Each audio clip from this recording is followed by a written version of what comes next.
رسول اللہ صلی اللہ علیہ وسلم ایک دن حضرت عائشہ رضی اللہ تعالی عنہا کے پاس آئے۔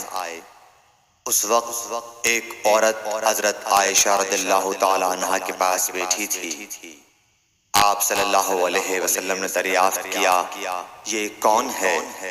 عرض کیا، فلاں عورت، اور اس کی نماز کے اشتیاق اور پابندی کا ذکر کیا۔ آپ صلی اللہ علیہ وسلم نے فرمایا، ٹھہر جاؤ، سن لو کہ تم پر اتنا ہی عمل واجب ہے جتنے عمل کی تمہارے اندر طاقت ہے۔ اللہ کی قسم، ثواب دینے سے اللہ نہیں اکتاتا، مگر تم عمل کرتے کرتے اکتا جاؤ گے، اور اللہ کو دین کا وہی عمل زیادہ پسند ہے جس کی ہمیشہ پابندی کی جا سکے، اور انسان بغیر اکتائے اسے انجام دے۔ صحیح بخاری حدیث نمبر 43۔